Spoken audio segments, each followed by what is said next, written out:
ওয়ালাইকুম আসসালাম। ডিএক্সএল আমরা যারা আছি আমরা কি ডিএক্সএল এর প্রোডাক্ট এখানে সবাই মানে খাচ্ছি? ডিএক্সএল এর প্রোডাক্ট খাওয়ার পর এনার্জিটা কি এত লো থাকে? তাহলে সবাই মিলে একটু গুড মর্নিং ডিএক্সএল ধরে বলতে পারি? Good morning DXL. লেডিরা তো সবসময় একটু বেশি পারে, আমি আপনাদেরকে বলবো একসাথে একটু সবাই বলি good morning DXL. Good morning DXL Bangladesh. Thank you so much. আমি আজকে অলরেডি আমাদের লিডার পরিচয় দিয়ে দিয়েছেন এবং আমি আপনাদের ধন্যবাদ জানাচ্ছি। আপনারা অনেক কষ্ট করে হয়তো অনেকক্ষণ ধরে এখানে আসছেন এবং আজকে ধৈর্য সহকারে এত সুন্দর একটা প্রোগ্রাম আমাদের লিডার আয়োজন করছেন এবং আমরা প্রত্যেকে চেষ্টা করবো আজকের প্রোগ্রাম থেকে কিছু নেওয়ার। নিতে রাজি আছি আমরা? শিখতে এসেছি নাকি? অবশ্যই। আমি আমার জায়গা থেকে চেষ্টা করবো আজকে কিছু বিষয় নিয়ে আলোচনা করার এবং যেহেতু আমাকে টপিক দেওয়া হয়েছে যে women's way to success DXL, যে কোনো কাজে সফলতা পেতে গেলে সর্বপ্রথম কি লাগে কেউ বলতে পারবেন? সবচেয়ে প্রথম যে জিনিসটা লাগে সেই জিনিসটা হচ্ছে যেই জায়গাটাতে আপনি কাজ করেন ওই জায়গাটাকে সম্পূর্ণ বুঝতে হবে, জানতে হবে, শিখতে হবে নাকি? তাহলে ডিএক্সএল বিজনেসটা কি বা ডিএক্সএল আসলে আমাদেরকে কি দিচ্ছে সবকিছু আমাদেরকে প্রপারলি হচ্ছে জানতে হবে এবং এটা জানার জন্য আমাদেরকে আগামী 1 ঘন্টা আমি চেষ্টা করব আপনাদেরকে কিছু তথ্য দেওয়ার এবং আপনারা একটু মনোযোগ সহকারে শুনবেন এবং আমাকে একটু রেসপন্স করবেন। রাজি আছেন? তো নারীদের নিয়ে যদি একটু কথা বলি সেটা হচ্ছে আমরা একটা কবিতার লাইন যদি বলি যে বিশ্বে যা কিছু মহান সৃষ্টি চির কল্যাণকার, অর্ধেক তার গড়িয়াছে নারী, অর্ধেক তার নর। Thank you so much. তো আমরা নারীরা আসলে পুরুষের সাথে কিন্তু প্রতিদ্বন্দ্বিতা করতে চাই না, আমরা চাই পুরুষের পাশে ঢাল হয়ে কি দাঁড়াতে। তো আজকে এখানে ফ্যামিলি প্রোগ্রাম এবং এই ফ্যামিলি প্রোগ্রামে আমি যতটুকু দেখতেছি মোটামুটি ভাবে আমরা অনেকে আসতেছি, এখন অনেকে আসে না এবং আমরা একটু চেষ্টা করব। তো এখানে যারা ফ্যামিলিতে আপুরা বিজনেস করেন কে একটু হাত তুলবেন। আপুরা বিজনেস করতেছেন আর এখানে তো যারা আছেন তারা কে কে বিজনেস করতেছেন আমাদের মানে জেন্টস যারা? আচ্ছা আলহামদুলিল্লাহ। যাই হোক, তো অনেক সময় আমাদের এরকম হয় যে ফ্যামিলিতে বিজনেসে বাধা আসে, যেটা আমাদের লিডার কিন্তু বলছে না যে আমরা যখন আপুরা বিজনেস করতে যাই তখন হচ্ছে হাজবেন্ড আমাদেরকে বাধা দেয়। আসলে কারণটা কি? এর কারণটা কি?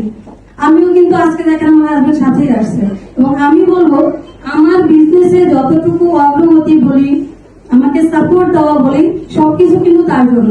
সে যদি আমাকে সাপোর্টটা না দিত বা সে যদি আমাকে অনুমতি না দিত তাহলে কিন্তু আমি বিজনেস করতে পারতাম না। এখন অনুমতিটা কি এমনি এমনি দিচ্ছে? না, এমনি এমনি কিন্তু দেয় না। কেন দেয় না দেখেন, সে কিন্তু প্রথমে রাজি ছিল না। আমার যে লিডার রাজীব আহমেদ, উনি আমাকে আমার একটা ফেসবুক লাইভ থেকে আমাকে ইনভাইট করছে। তো যখন সে আমাকে ফেসবুক লাইভ থেকে ইনভাইট করলো আমি তার কাছ থেকে জাস্ট 30 মিনিট ডিএক্সএল এর বেনিফিট শুনলাম, জাস্ট 30 মিনিট শোনার পরে আমি আমাকে বললো যে আপনার কিছু ডকুমেন্টস দিতে হবে, কিন্তু আমি তাকে ডকুমেন্টস গুলো দিই নাই। না দেওয়াতে উনি কি করলো না যে ওয়েবসাইটের যে লিঙ্কটা আছে, আমাদের প্রত্যেকের সিএসএস ওয়েবসাইটের লিঙ্ক আছে না, উনি আমাকে সেই লিঙ্কটা দিচ্ছে। আমি নিজে নিজে জয়েন হয়ে গেছি, অথচ ডিএক্সএল এর দিয়েও জানি না, আমি নিজেও জানি না যে আমি কিভাবে জয়েন হয়েছি। তো আমার লিডার বলে যে 1 সপ্তাহ পর উনি জানছে যে আমি হচ্ছে ডিএক্সএল এর সংযুক্ত হয়েছি 1 সপ্তাহ পর। তো দেখেন আমি যে কথাটি বলতে চাচ্ছি যে দেখেন ডিএক্সএল আমাদেরকে যে বিষয়গুলো হচ্ছে সবচেয়ে বেশি দিচ্ছে সেটা হচ্ছে আমরা ডিএক্সএল এর যে একটা স্ট্র্যাটেজি আছে আমরা প্রত্যেকে সেটা জানি, one world one market one family, এটা আমরা প্রত্যেকে জানি তাই না? এবং ডিএক্সএল এর আরেকটা জিনিস আছে সেটা হচ্ছে আপনার আমরা যদি বলি ফিলোসফি, ডিএক্সএল একটা ফিলোসফি আছে, লো প্রাইস হাই কোয়ালিটি, ঠিক আছে? এবং আরেকটা জিনিস যেহেতু ডিএক্সএল হচ্ছে আপনার মানবতার কল্যাণে কাজ করে, আমরা কিন্তু এটাকে বলি কি যে আপনার হেলথ ওয়েলথ এন্ড হ্যাপিনেস, স্বাস্থ্য সম্পদ সুখী জীবন। এবং আরেকটা জিনিস আছে সেটা হচ্ছে যে আমাদের ডিএক্সএল কে কিন্তু বলা হয় one dragon company. One dragon company বলা হয় না? কেন বলা হয় এটা কি আমরা কেউ জানি? দেখেন আমাদের মার্কেট সিস্টেম কিন্তু দুই ভাবে, যেটা লিডার কিন্তু বলছে, একটা হচ্ছে ট্রেডিশনাল মার্কেট আর একটা হচ্ছে ডিরেক্ট সেলিং মার্কেট। তাহলে ট্রেডিশনাল মার্কেটটা কি, ড্রেসিলিং মার্কেটটা কি, যদি আমরা এই বিষয়ে একটু প্রপারলি জানি তাহলে কিন্তু আমি মানুষদেরকে হচ্ছে একটু বলতে পারবো। তো এখন ট্রেডিশনাল মার্কেটটা হচ্ছে, ধরেন আপনাদের হাতে যে ফোনটা, সবার হাতেই তো ফোন আছে না? জি এই ফোনটা কি আপনারা চায়না কোম্পানি থেকে সরাসরি নিয়ে আসতে পারছেন? না চায়না কাকে দিচ্ছে? বাংলাদেশের এজেন্টকে দিছে। এজেন্ট কি করছে? ডিলারকে দিছে।